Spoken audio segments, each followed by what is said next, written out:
I try to treat every race the same. Like, yeah, I want to win, but I don't want to stress out like it's the last race ever. It's the biggest thing ever. Like, I think for me, that's counterproductive psychology versus I'm going to get there. I'm going to toe the line. I'm going to give it my best. I was born in the Northern California. Very excited to talk to you today, Mark. As I've gotten back into racing here in Northern California over the last couple of years, I love a lot of the riders I get to watch, and you're one of my favorites. My first memory of seeing you was at the TNT Crits here in Santa Rosa that Red Peloton puts on, and you came up and lapped the field. But there's some pretty impressive riders out there, and that's the only time I've seen that happen out there. That was just a really fun race to watch, and I've enjoyed a lot of races seeing you. So just looking forward to talking to you more about your cycling. Happy to be heard and appreciate the accolades. That's a fun series that goes on up there, and I wish I lived closer because I'd be out there every week. But it was a road trip of practice racing. I think I did Alviso that day, and then drove up that evening. I had good legs because I was 2 for 2. I soloed away at Alviso, and then I was able to solo away and lap at the TNT. So I don't always have that kind of fitness or performance, but it's sure fun when it comes together. So that's right. I remember that now. I'm glad you brought that up because I had forgotten. I remember people talking about you had already raced earlier that day, and so that was your second win of the day. That's just awesome. And yeah, those TNTs are a great series. And it's great when people like you come from other areas to keep the field interesting. So yeah, and it's a fun course. It's you feel like you're in a video game because you're kind of going through buildings and there's some different, kind of drop offs and rights and left turns. It's not just, it's like Alviso, but without cars. So it's much, much better that way. So, yeah, it's a lot of fun. And yeah, definitely.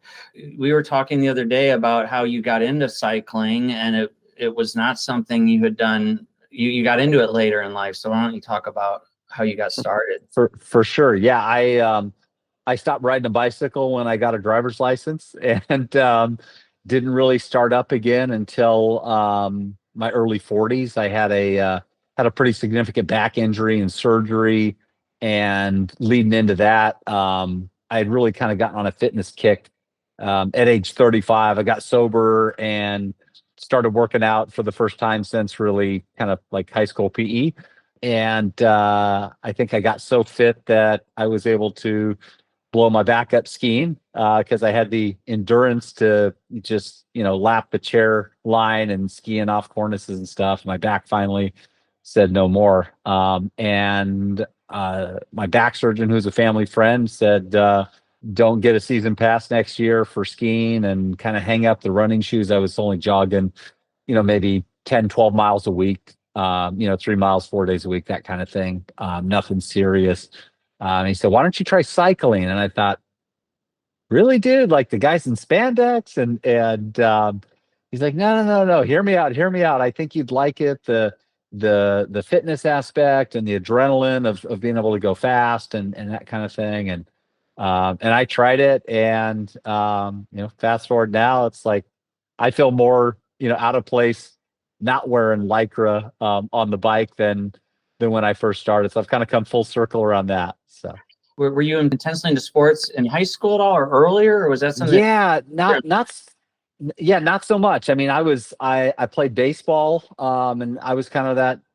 Nowadays it's normal, but just one sport, and that was all I kind of focused on. And to the point I kind of got burned out on baseball in high school, and started riding motocross a little bit. Never really competed, but would go to the desert and ride trails and that kind of thing. And I was like the speed and that kind of thing. But yeah, not.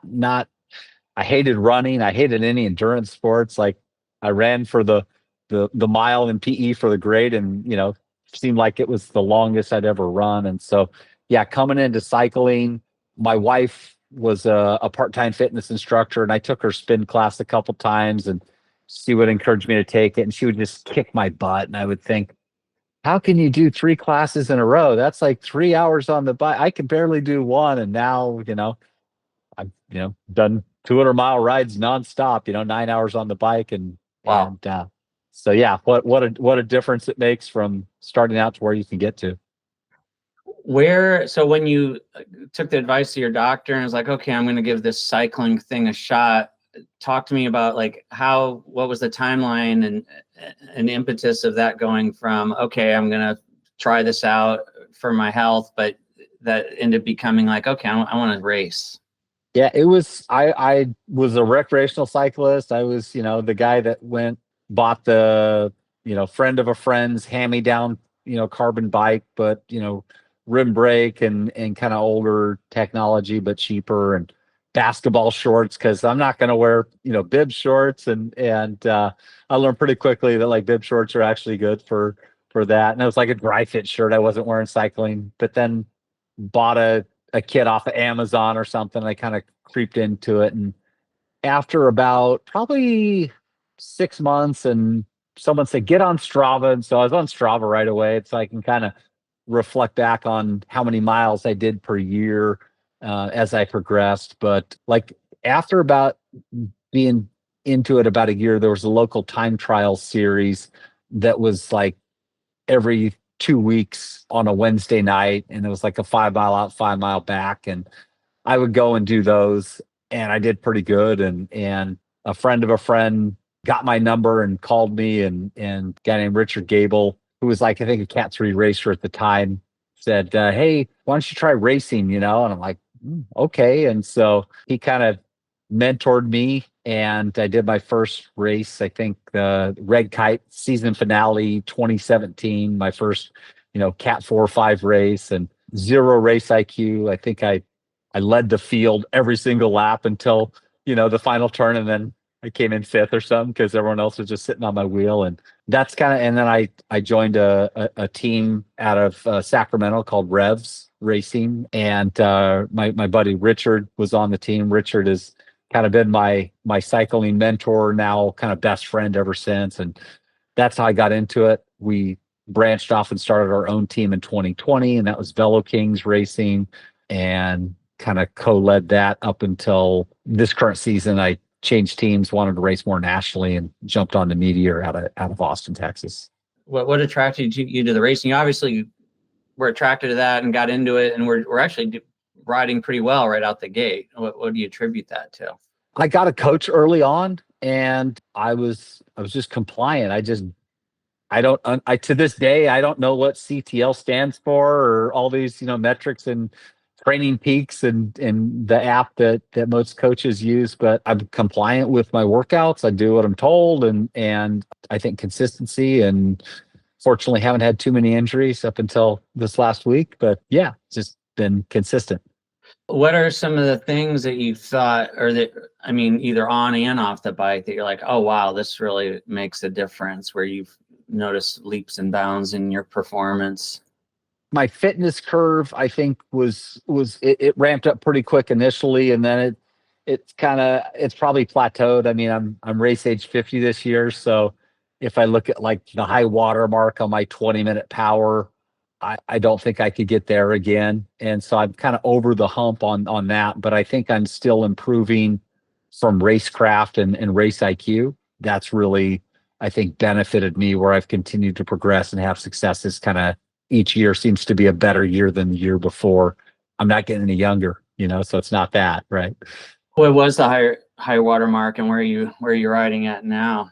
My all-time 20-minute power was 371 watts. I haven't done a actual 20-minute test for a couple of years, but you get 20-minute PRs just from racing, and the reality is a 20-minute sustained effort in a road race or a crit, it doesn't happen very often. I mean, even when I solo off the front, I solo lap the field at Tour of America's Dairyland this year, but there's corners, and you're coasting through and accelerating out of it. I guess the short answer, if I had to do a 20-minute test before last week when I hurt my shoulder, I was probably into the season fatigue, probably 350 watts, 340 watts. So numbers aren't as impressive, but I'll take podiums over power numbers. So. You raise a great point, because Brian Larson was talking about this, what his 30-something-year-old self would do against his 20-year-old self that had all that youth power and resilience. Sure. But there's that other aspect of what you learn and the craft of the bike and just strategy and being smarter that adds up. Yeah, I mean, I won the U.S. Masters Time Trial National Championship this year. I won that, and my power was kind of embarrassingly low, but I made up for it with body position, and I trained to be aero. And I think that's always been kind of my secret sauce, is if you're ever in a race with me and I'm on the front, I might be 6'2", but I fold myself pretty flat on the bike, and I don't put off much of a pocket for someone to draft off of. And I've just always been able to make power in very uncomfortable body positions where, some people can be powerful or they can be aero, but it's hard to be both. I'm not really powerful, but whatever power I do make, I can make the same power on a TT bike as I can on a road bike. And typically you see a power drop because your cockpit and position on the road bike is not fun. That's right. I'm so glad you brought that up, because Jordan Cundy was talking to me about that. Yeah. Specifically, because he first turned me on to the whole idea of the turning your hoods in. Yeah. And then we were having this continued conversation about aero, and I think he was even showing me some position where you're resting on your handlebars with your hands like that or something, or extreme things you'll do to. The rules have changed. When I started, you used to be able to puppy paw, and so I would put my hands, my wrists on the tops of the handlebars, and I would put my hands up as if I was on TT sticks to close my frontal area. I'll still do that in a Merckx TT, which that's if there's ever a national championship for Merckx TTs where you have to ride a traditional road bike, but the mass start rules as far as puppy paws and stuff don't apply. That's my I'm undefeated in Merckx TTs, and they seem to be becoming more and more popular because not a lot of people want to invest in the equipment of a standalone time trial bike. But I've always even when I'm on the trainer on Zwift, I'm hunched over. I want to train in the aero position so that I can make that power in a race situation where it matters.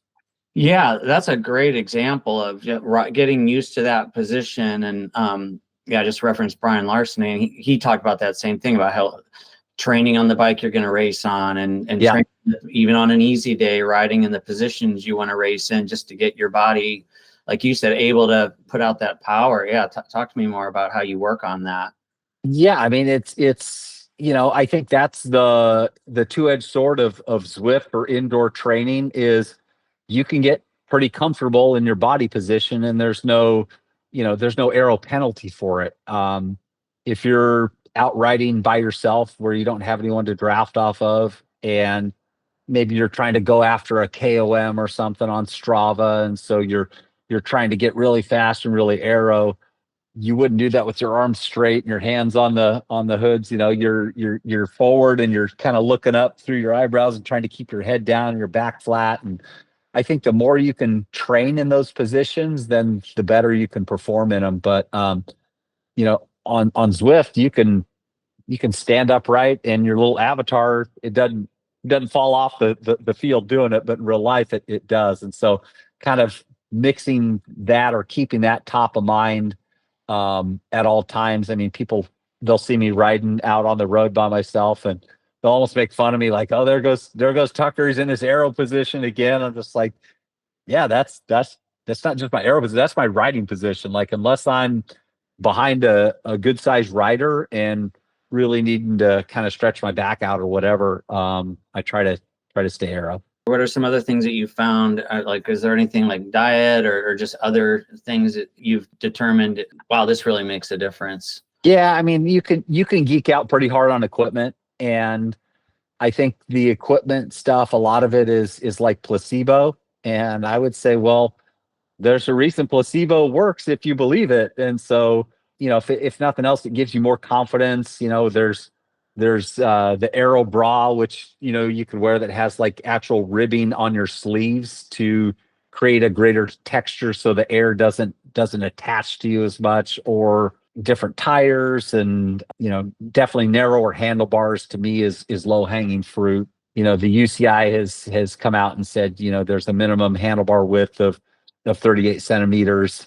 Fortunately, USAC, USA Cycling, hasn't adopted that rule. When they do, a lot of people like me are going to have to change handlebars, but it's usually about a year or 2 year lag between when USAC makes a rule to when USA Cycling adopts it to where it matters in competitions here in the US. Top tube tuck, where you could sit on your top tube and put your chest on the handlebars and descend. Right. That was outlawed first by the UCI, at an international level, and it was about a year and a half later that USAC adopted that. And so same with the puppy paw position. So I think the writing's on the wall unless something radical happens. Narrower handlebars will be going away, but it's a game of cat and mouse, like anything. When an equipment change happens, what's the next opportunity? I think Aero bottles are another thing that I don't know why more companies don't make them. I use the Trek branded, I think it's the Bontrager Aero bottles and cages, and they're bottles that aren't round. They're narrower profile, so they follow your frame profile. But they're like $100 for a bottle and a cage, and I'm thinking, how has no one knocked this off and sold them for $50? But I'm a believer in all of that stuff. Shoe covers, Aero socks, like it's all debatable how much of it really matters, but I think it puts you in the right mindset. Yeah, I just saw someone with a teammate, Rick Pepper, with the Aero bars, and I'm sorry, the Aero bottles. Bottles, yeah. I haven't seen those before, and I don't know if he was joking but he made a comment that having two of them is more Aero than having one of them. I guess was that a real thing? It is to me. That's my understanding too. So you're filling up more of that frame internal area. And I think one of the keys is to make sure that the bottles are as low in the frame as possible. And on certain bikes, that front bottle cage isn't mounted low enough, so there's like a gap between where the top bottle and the bottom bottle, you want them to almost touch. And sometimes you can only get that front one down that close. Well, that's what a drill is for. You drill some holes and then you mount it lower, and just little stuff like that. There's guys that'll tape the bottom side of their Shimano, SPD SL pedals. Wow. Normally you can kind of see through that pedal. They'll put like duct tape or gaffer tape on the bottom edge so that it's more Aero. Now, I haven't gone that far, but I guess if I was bored and had time, I probably would. Yeah. I'm curious. So what's in your water bottle? I use Formula 369. I'm a big proponent of, so as far as nutrition on the bike, I think high carbs, it's not just a fad. I think it's real. And so I try to drink all of my nutrition. I don't do gels at all anymore. It's all in the bottle. And I try to consume 120 grams of carbs per hour in a race situation. And so, a 3-hour road race, I got 2 Aero bottles full of carb mix. And then I got the other thing about the Aero bottles, they fit in your jersey pocket a lot smoother. It's almost like a flask versus having, something round up against your back. It fits. It's Aero in your back pocket too, Yeah. Oh yeah. That's a great point. Yeah. Cause it's hard to coordinate neutral feed or having a team feed when you're, a masters team or masters racer. And, my teammates are all over the US. So, right. For a NorCal race, it's pretty much, I'm on my own. I might take a bottle of water and, squirt it on myself and chuck it. But Formula 369, I'm not sponsored by them, but that stuff gets expensive. And I think the bang for the buck with that stuff is really good. They also sell an electrolyte booster for flavor, because it's kind of a weird, it's like a sweet taste, but it doesn't associate with, it's not like anything else you've tasted. And so it gets kind of, people say, well, I get flavor fatigue from it. Well, you can buy their electrolyte booster that's flavored, or I'll just take a Crystal Light little packet and do half of one in each bottle. And my wife's a Crystal Light junkie, so I got all the flavors in the pantry I want to choose from. So. Cool. Yeah. That's great. Very cool advice. I wanted to hear more about that national championship you just got. Talk to me about that whole race. And happy. Was that on the? Did you plan for that, or was that did you have a specific target to achieve something in that, or just talk to me about how the whole thing so race. I started racing. The first national championship that I competed in was in 2019 in Colorado Springs. So high elevation.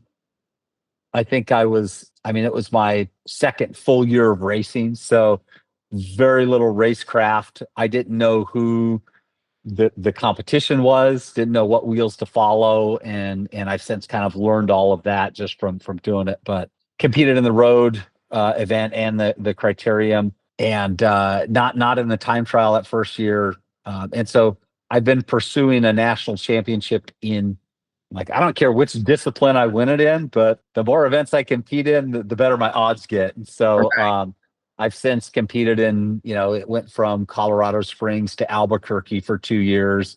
I competed in the time trial both times at Albuquerque, New Mexico, really because I could drive there. I wasn't yet comfortable flying 2 bikes. Was something that was like, I'm stressed out enough flying 1 bike, but then a time trial bike with a cockpit you have to take apart. And so, I got on the podium.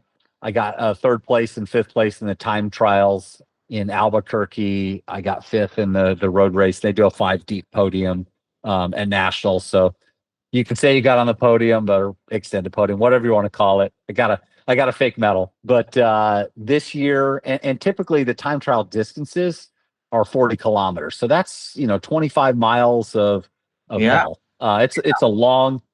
And the last 2 years they were in Savannah, Georgia. I'm used to the heat and Fresno training, but the humidity's next level. And again, wasn't, don't want to fly my bike. So this year, the venue was announced that it was going to be in Wisconsin. I'm thinking, oh, that sounds like a little, more friendly climate for July than it was in Augusta, not Savannah, but Augusta in August. That's how I remember. And it was earlier this year, but I started looking at the fine print. And instead of it being, 25-mile time trial, it was only 12.5 miles. I'm like, oh, okay, well, that ticks a box for me because I can make good TT power, but I've always done like 10-mile, TT events locally, and in most stage race stuff, it isn't super long. 25 miles in a TT position. I mean, that's a 52-minute effort of, not looking up and hands down and maybe not even taking a drink out of a bottle kind of a thing. Right. But that 12.5 miles, geez, I don't even know how much training I'll need to actually do to make that happen. So I kind of planned it, and I aged up into a new age category this year. And I thought, the guy that always wins it, shout out Andrew Knight. I have 1 more year before he ages up.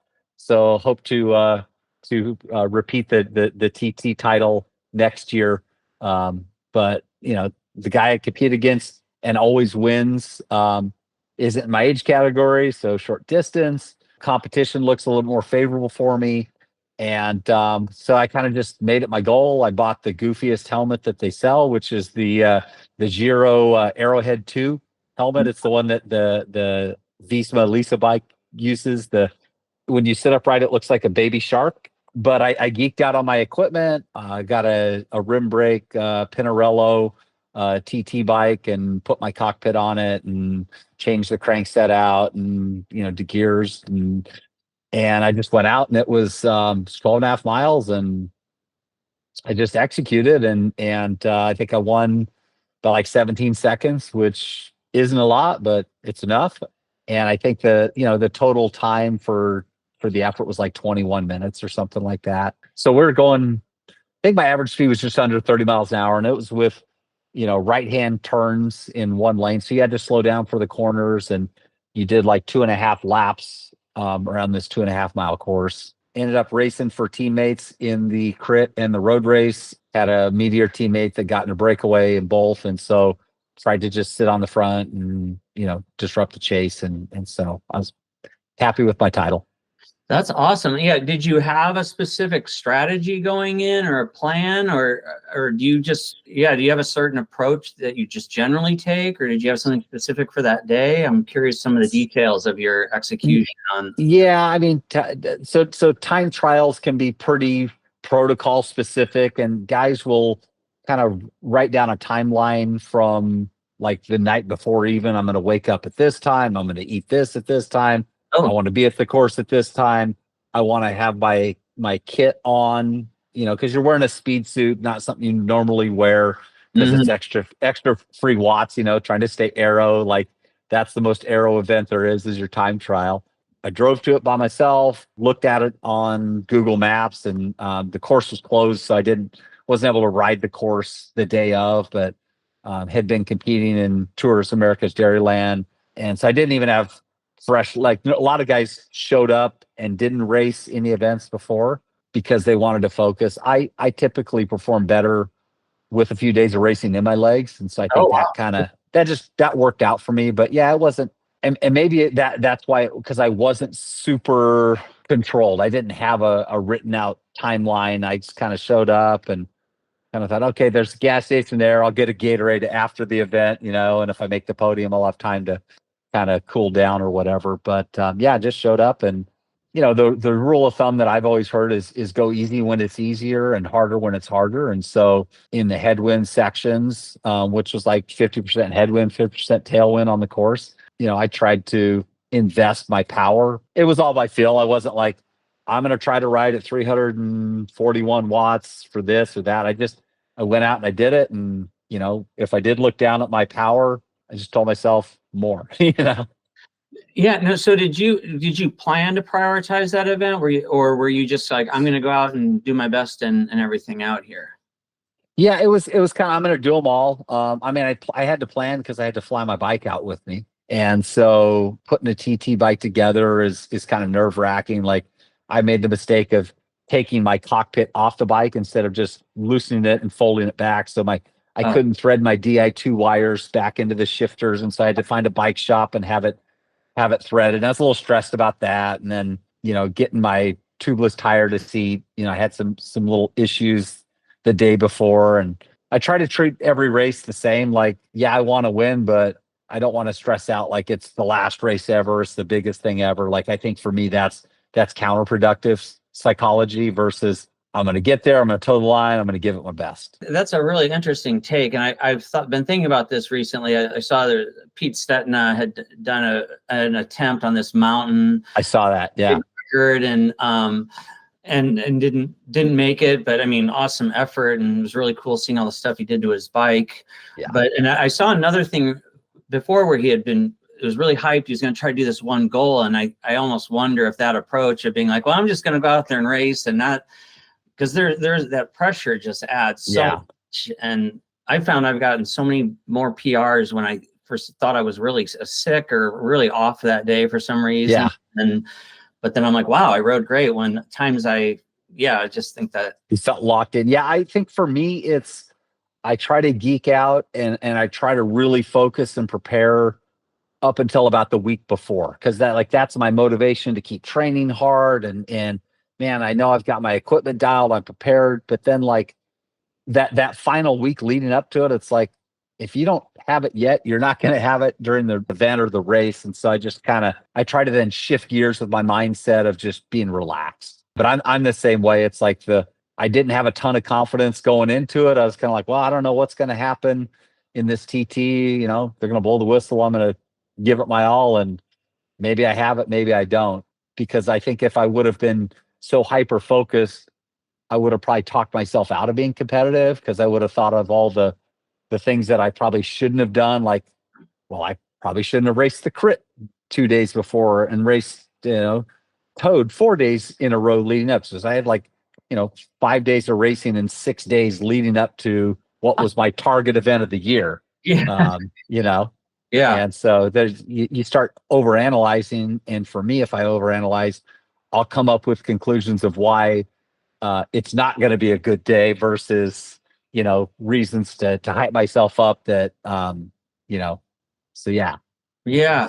Yeah. That Now, makes sense. watts guy, or like during the ride, are you watching Yeah. watts or heart rate or a vibe or what? So I never ever watch heart rate. To me, having your heart rate displayed on your bike computer during a race is like a race car with a check engine light. Like, you don't want to know. You just want to. You're gonna go stay in it until it blows up. And so that's a negative reinforcing thing is to me is heart rate.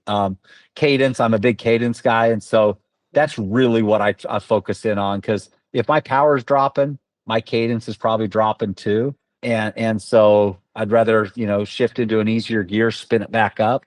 And I think your muscles, my muscles react better to a higher cadence. I think, science would say that higher cadence is more efficient over time than lower cadence. It's kind of counterintuitive because you think, well, low cadence, I'm not moving my body as much, but you're having to put more force to do it.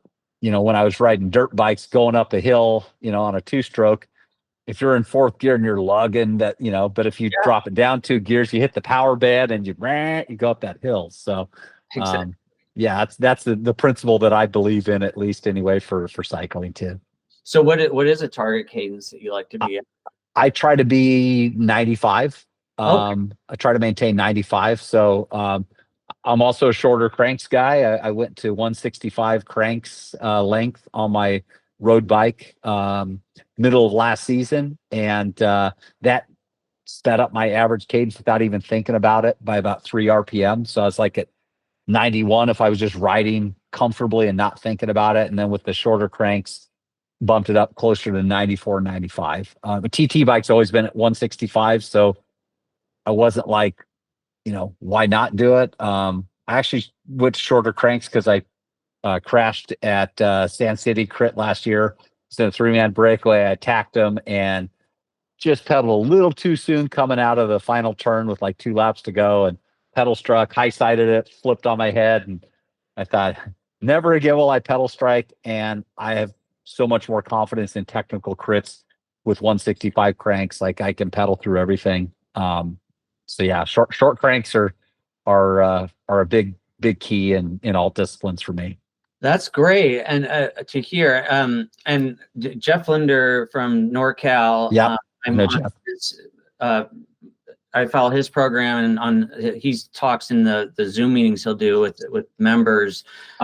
Well, he's a huge fan of that, and for that main reason of that ability to pedal through corners more and just keep that momentum going. He's been long touting that. Are there? I hadn't heard so much about it affecting cadence. How do you think it does that? Or I think it's I mean, if you're drawing a circle with your foot, right, with each pedal stroke, it's a bigger circle that you're drawing with your foot with a longer crank arm. And so, because it's a shorter distance for your foot to travel to make that circle, you tend to make more circles because you're traveling shorter distance. And so I think it just tends to increase your cadence automatically. And I've yet to hear a school of thought of anyone that says, hey, you need to slow down your cadence. You're pedaling too fast. Like, everyone's kind of encouraging you. I think like Tadej Pogacar, I think he tries to spin closer to 100 RPM cadence, naturally. And I definitely, if I'm going uphill, I like to be in my saddle. I don't like standing up.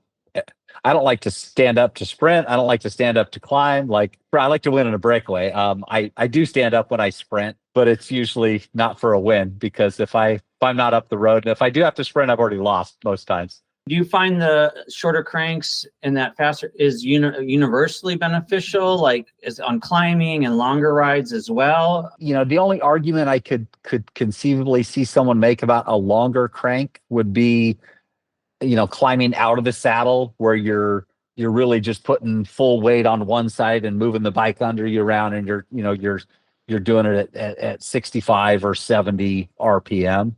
I'm not that guy. Like, give me the lower gear. I'm the guy in the 2-stroke that wants to have his RPMs up all the time. So I think that's the only argument that I could conceive that would make sense for a longer crank arm. Maybe sprinting, maybe that torque, but my sprint numbers have been impacted. I'm also on shorter handlebars and, wider handlebars. People argue, well, you have more torque to sprint with. I think my 5-second power in a sprint might be at the end of a race, 1300 watts. It didn't go down when I went narrower bars or shorter crank arms. So, and Jeff's a sprinter. He's I think a wider bar guy than I am, but yeah, he's definitely, short cranks for, and his wheelhouse is sprinting. And so he still believes in it. Yeah. Now Yeah. you mentioned, and I'm hearing this more, and the climbing and sprinting in the saddle. I mean, I was always at the school, you stand up, and I remember seeing some footage not long ago of an old classic Tour de France rider going up Pine Flat, and he's out of the saddle the whole time. And tell me about that. Is it a newer thing, or have you just always preferred that? Has that always just felt like a more natural position for you? Yeah. So I mean, from what I know, because I'm not I didn't get into the sport till, the last 8-9 years, but it sounds like the older school of thought and the older equipment, you didn't have the gear selections that we have today. And so if you were going to go up the hill, you had to get out of the saddle, Right. because you didn't have a 34 tooth, cassette on the back to make that pedaling easier. So yeah, I don't know about that. I mean, I do know that from a race strategy, if it's a climb and I'm feeling good, if someone in front of me, if I'm following their wheel and they're out of the saddle, as soon as they sit back down, that's when I'm going to attack. And it usually works pretty good because, you get tired out of the saddle. It can work for, maybe if you're going to go to crest or go to, uphills, to a finish line. But if it's a sustained climb and someone's out of the saddle, I'm just waiting for them to sit back down. And as soon as they do, then spin it up and they're gassed. I mean, I don't like to stand up. I don't like to stand in lines. I don't like to stand anywhere. So I can stay seated. Now sprinting, if it's a high speed sprint, certainly you're more aero seated. But if it's just a heads up, like mono a mono sprint, like at some point you're gonna have to get out of the saddle or you're gonna be seated and watch the race, get taken away from you in front of you, kind of a thing. So yeah, I wanted to ask you about the mental game. Like, when you are in those tough spots or, in a long grind like that time trial, how do you manage your mental game to keep powering through? I don't know. I just kind of, I'd say zone in, but I probably zone out more than anything. I probably kind of try to lose track of time. I'm not staring at my my odometer. Like, I don't want to know how far I've traveled or, those types of things. If I feel good, then I'm going to go off the feel. If I feel bad, then I'm going to try to just follow the wheel in front of me. If it's a climb or just a long effort. As far as the mental game, like going into a race, it's hard because in NorCal, Race Predictor usually has me predicted to win. And so if I look at that, it's like, I like to take the mindset that I'm the underdog, that I'm not expected to win. And I want that mindset, I'm going to prove everyone wrong. And so when I see someone in the pits before a race say, "Oh man, you got this," I politely say, "Hey, thanks," but in my mind, I'm like, "No, you don't, Mark. You're the underdog. You'll be lucky if you finish top 10," kind of a thing. And I really try to give myself more humility rather than because I don't ever want to be arrogant. I don't want to be cocky in how I present myself, but I don't think it's a good mindset to have from a psychology standpoint in a race. Once the whistle blows, if it's crit, then, the race is going to unfold how it's going to unfold. I don't want to psych myself up and I don't want to, get psyched out before a race. So I do try to still tell myself that I'm an underdog and, the mindset of I want to prove people wrong, versus proving them right when they say, "Oh, you're going to win this race," well, no, I want to prove you wrong. I want someone to, I don't want people to come up to me and say, "Hey, you suck, you're going to lose." But I do try to carry that mindset as far as the race psychology. Yeah. You had mentioned that we were talking prior to this about, just that you enjoy the winning and the losing, or that having that's part of the fun to you, is it's a game of what's going to happen. Yeah. I struggle sometimes. Is it the joy of winning or is it the avoidance of anguish from losing. So am I doing this because I want to win, or am I doing this because I hate losing? And it depends on the race. It depends on, if I feel like I'm in a breakaway and, the brake mates are playing games with me and trying to exploit my kindness to take longer pulls or those kinds of things. It's like, yeah, I kind of like to beat people sometimes, in the heat of battle.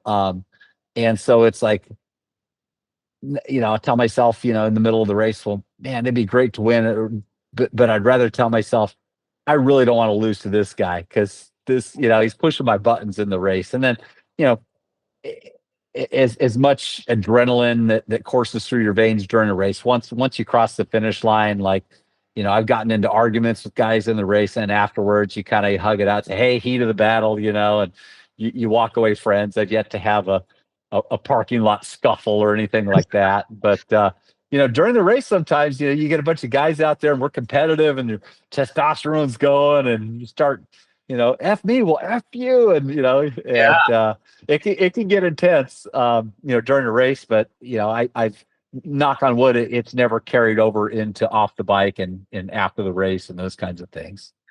What was a fun battle? Like, not where you were, coming to words with another rider, but where you were just like, this other person or these other people, we're throwing some real, it's like in kickboxing where Sure. we're just wailing and you think someone is done, but then the other guy wails back. And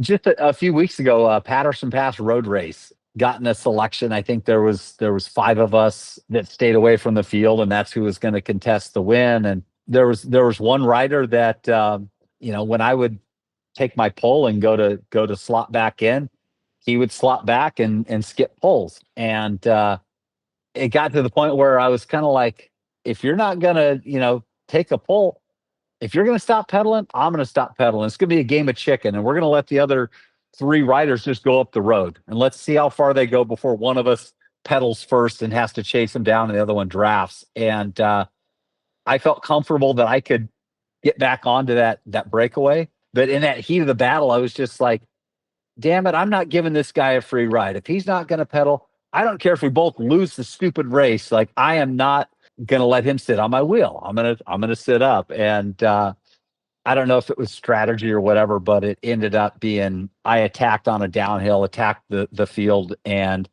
built up like a 300-meter gap. And I look back, and it's the other guy that was skipping poles. He's trying to bring me back by himself. And it was just a game of wills. And I think, I might have just had a little more fitness. Had I not have been forcing him to then have to sprint and chase back on, he might have had the fitness to catch me when I made that solo winning break, with like 5K to go. Yeah. So that was pretty interesting, pretty fun. That comes to mind for that. Yeah, that's a cool one. Do you have another one you can think of?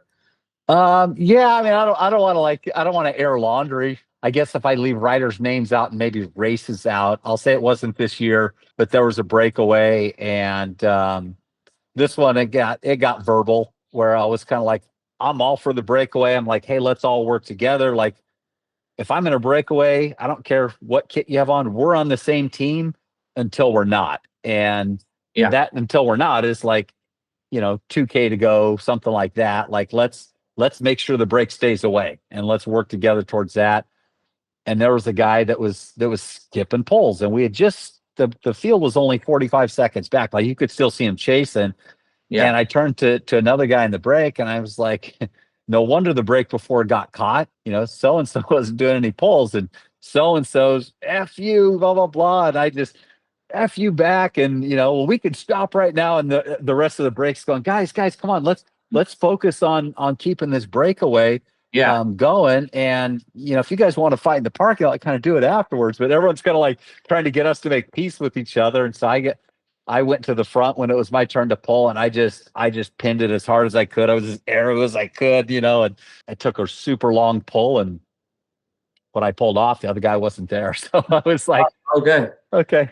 And fortunately, he wasn't in the parking lot waiting for me or anything like that. And I ended up winning the race. But it's just, the dynamics during a race are interesting. I used to not like that, but now I kind I don't mind it. I'm not looking for, a shouting match in a race, or I'm not looking for a reason to get pissed off, but that's people race their own race. Everyone has their own strategies, and it kind of helps me a lot of times if I take that person's strategy personally, even it's not intended towards me. Like, everyone's just trying to win the race for themselves. Like, no one's suited up to win, the race for me, kind of a thing. And Right.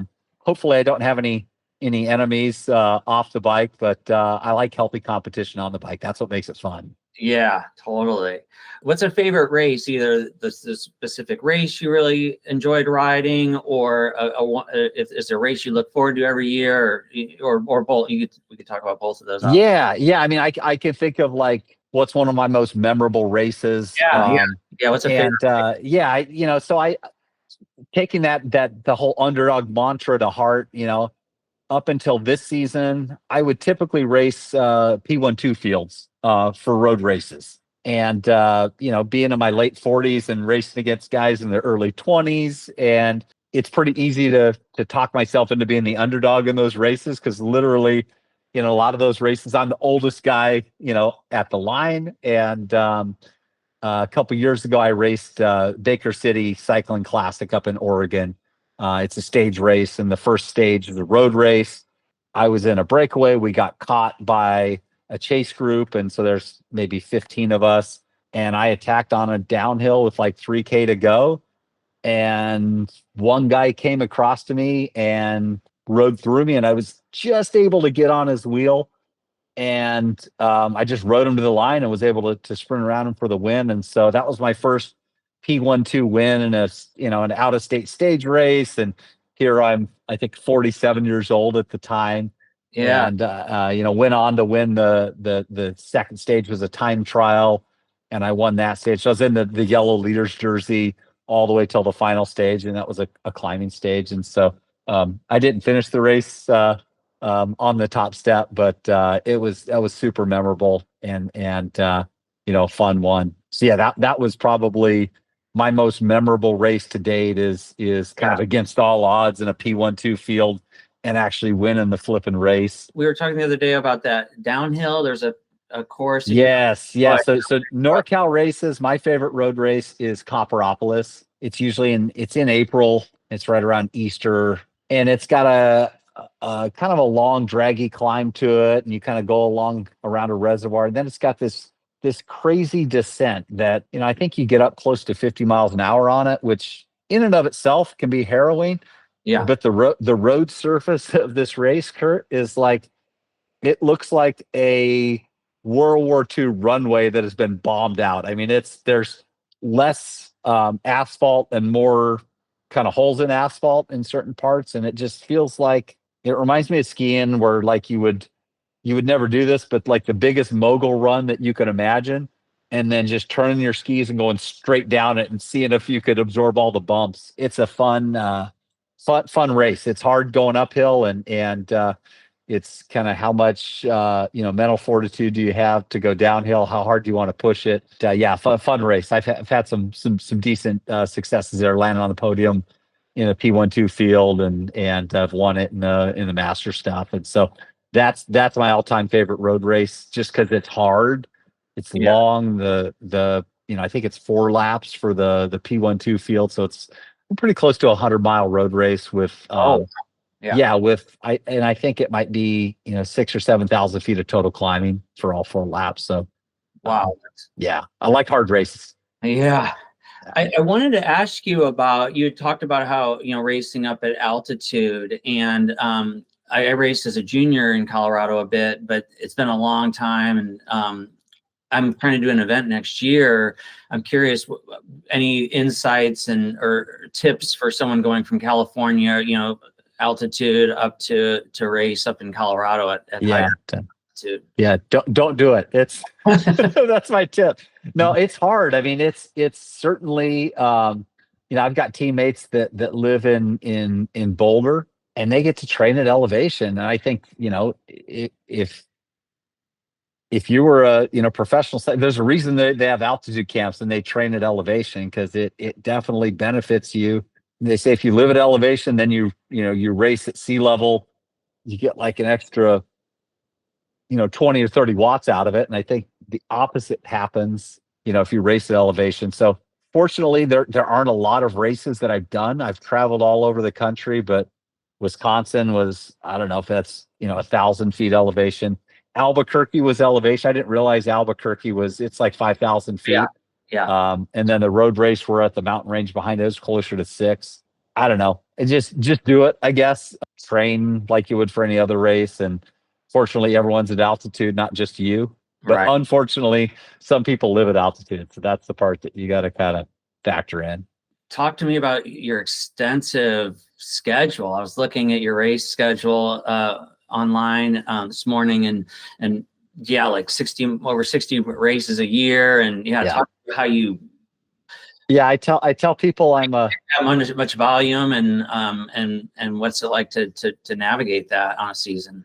Yeah, I mean, it's, willpower wise, it's easy because I love to race. Like if I could race every weekend, 52 weeks out of the year, I probably would. But physiologically, and I think the older you get too, the more that fatigue can hit, and you have to kind of pick your battles a little bit more wisely. I love to race. I start, my race season in January, and it wraps up into September. There's time and expense to travel for racing. I tried to structure my season where I was at my peak and most fit for Tour of America's Dairyland and Nationals, because that was my A target for the year, was to win a national title and then to win the USA Masters Cup Series, which I won. Even though I'm not racing this weekend, I got enough points to do that. The other side of the schedule is finding time to train, though.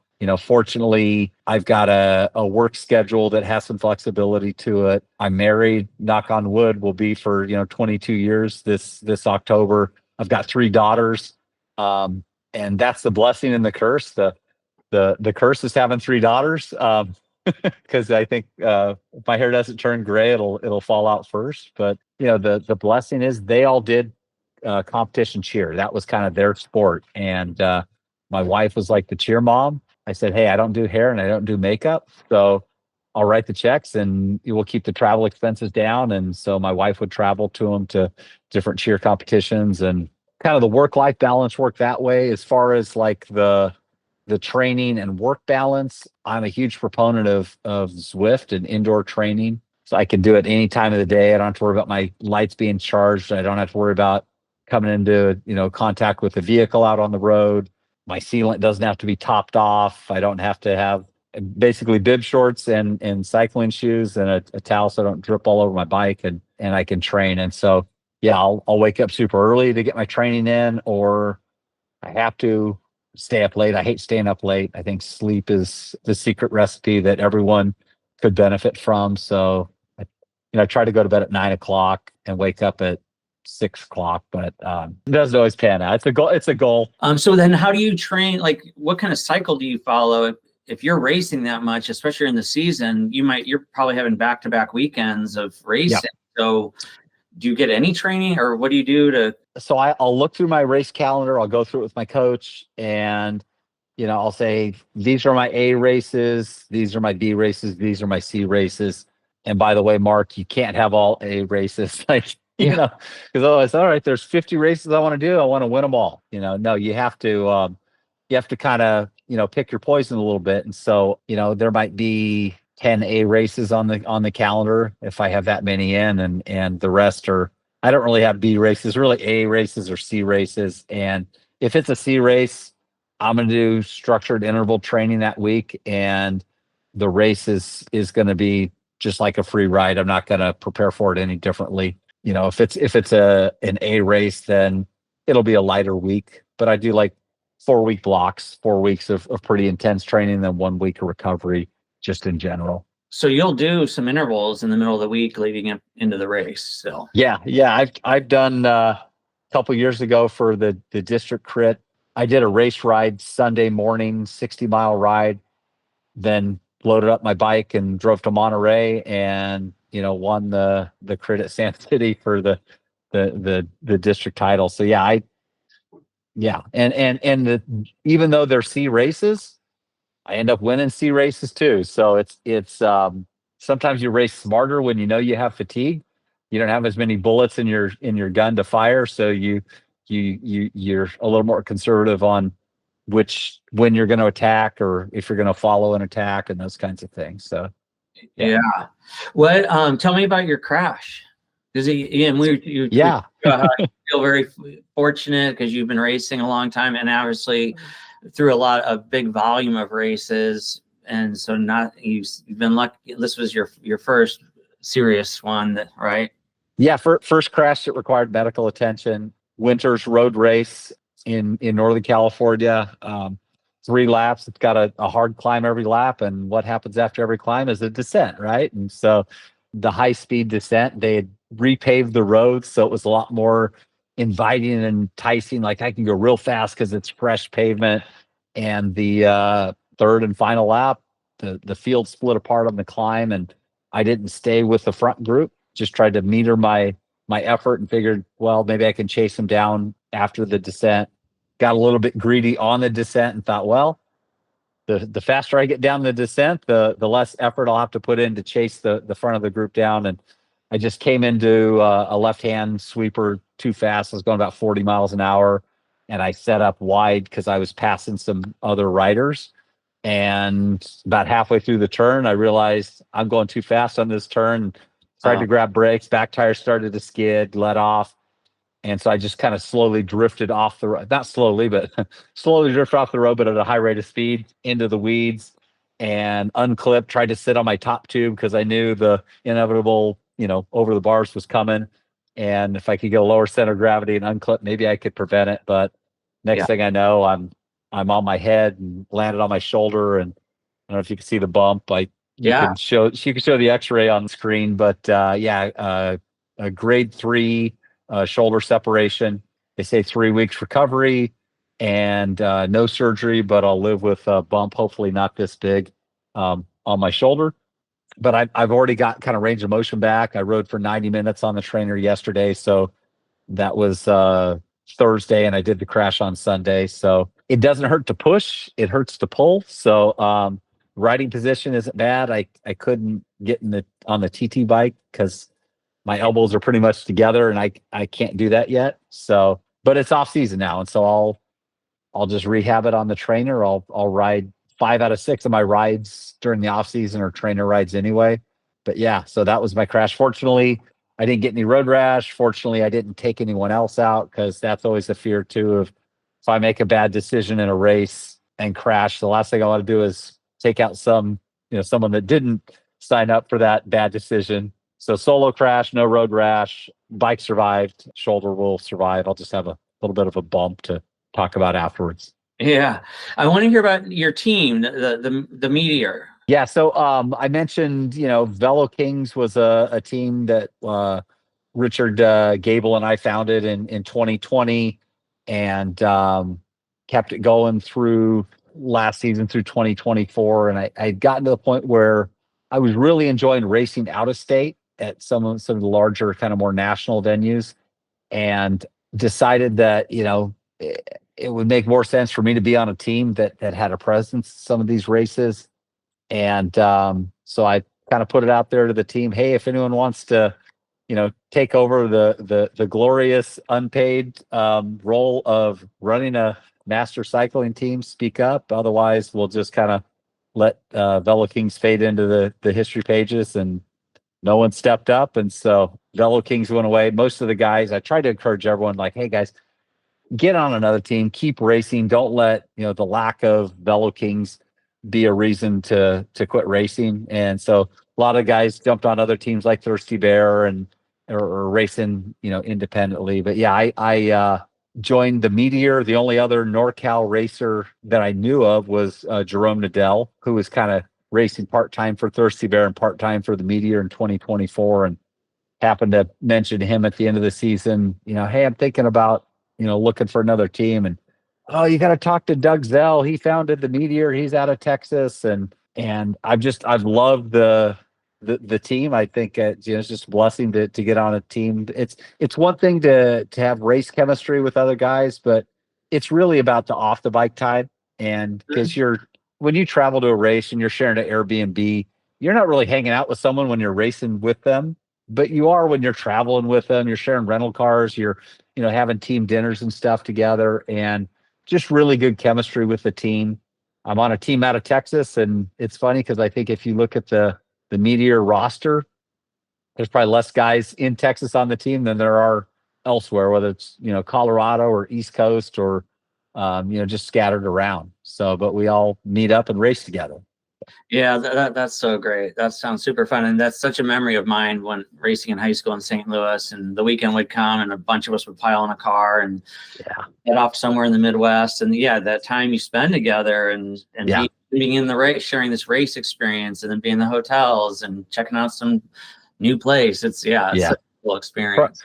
Probably more of an adventure when you did it, because you're probably broke doing it, right? And you're kind of like, how are we going to get gas money to get to the next place? And definitely more of an adventure than a bunch of masters guys that fly business class and show up at a race and are staying at a nice hotel or an Airbnb or something like that. But it's a lot of fun. So we were dirt poor, and you had the paper maps, and just hoping you could find the right place that you learned about from a flyer.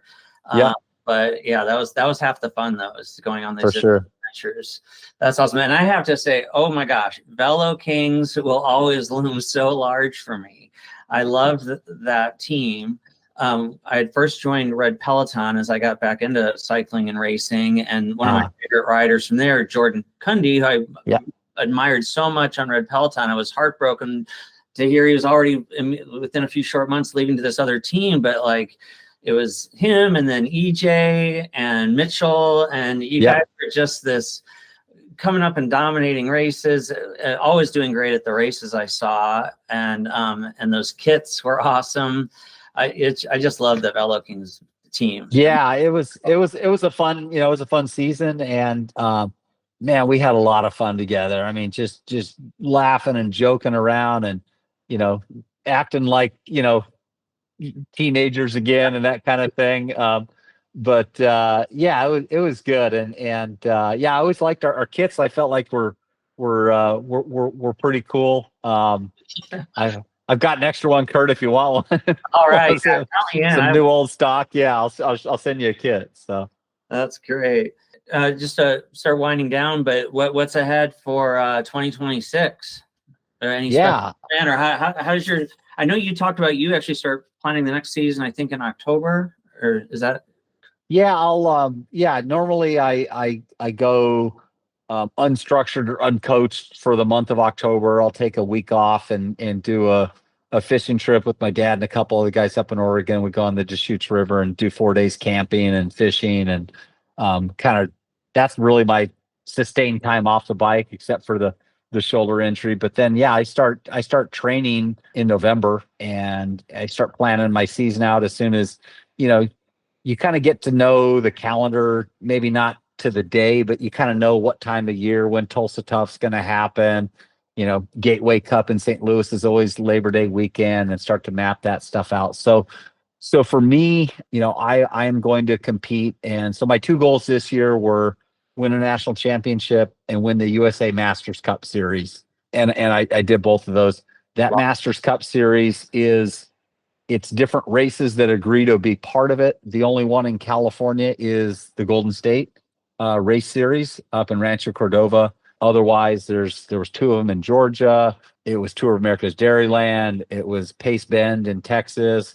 It was Tucson Bicycle Classic. And so all that'll be my framework, will be that race series and nationals, and then I'll backfill and I'll try to support the NorCal race scene as much as I can. But those are going to be more kind of the C races.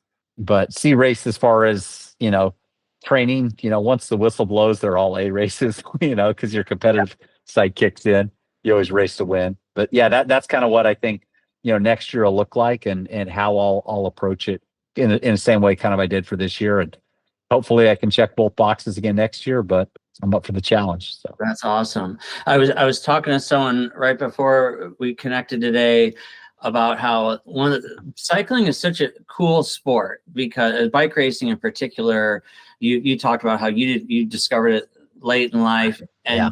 there's so few other sports like, you know, I played soccer when I was younger, or football or whatever, that you get to 40s, 50s, even 60s, and you can just bring the fire. You're in an after school sport, man, where you can go out there and compete with all the fire. And I just wanted you to hear your take on that. Yeah, no, 100%. I don't even know what's the close second to it, because like if you golf, you might play in the, you know, the member guest tournament or but you're not.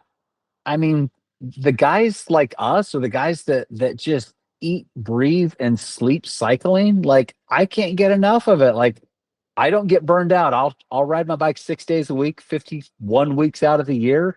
And I'll love every minute of it. I've got the Flow app on and the VPN, so I'm watching the Vuelta. I'll wake up early and watch that live because that's going on right now, and it's just like it's such a cool thing. But yeah, so guys at our stage of life, to be able to actually compete in something where, if it's, you know, if you play baseball or football or basketball, or there's not a lot of masters leagues that exist, that you can compete at a national level against other like-minded or like absent-minded, crazy-minded people like us, you know? Yeah, totally. That's awesome. Yeah, for sure. Well, this has been an awesome talk. Thank you so much. I think I just wanted to end with a question, but yeah, what do you love most about cycling? Just that it's always at your fingertips. Like when I would go snow skiing, well, I could only do that in a certain time of year, and then you had to drive to the mountain and buy a lift ticket. And it's like, once you got your stuff, like my bike's in the next room, and if my shoulder wasn't busted, like I could find 2 or 3 hours to squeeze in just about any day of the week, to go ride and go up into the foothills and see some beautiful country, and just the freedom that it brings. I think that's what I love about it. I like the competitive side, and I think being able to compete. I mean, there's guys at Masters Nationals that won the 90 to 94 age group in the criterium. Now he was the only one in it, but dude had his Lycra on, and he got the biggest ovation on the podium out of anyone there. And so like that's inspiring to me, to think like, you know, I can conceivably do this until I'm 90 years old, you know, which is pretty cool. You know, Tom Brady couldn't say that about, you know, football or anything else. There's not a lot of activities that you can do that late in life, you know. And so I love the sport, man. And the people, the community. Like I've met a whole new group of friends, guys like yourself, that, you know, I don't care where you are on the political spectrum. I'm definitely an outlier on my team. They like to razz me, and I just take it. But it's the common ground of cycling, I think, can transcend, you know, everything else that can divide us. Yeah, absolutely. It's an awesome sport, and like you said, it's the thing that we get to do and experience, but and it's even more so the people we get to meet. Very cool. For sure. Yeah, this life drifts like waves to Lord's secret shores. Yeah, this life drifts like waves to the shore, to the shore, to the shore.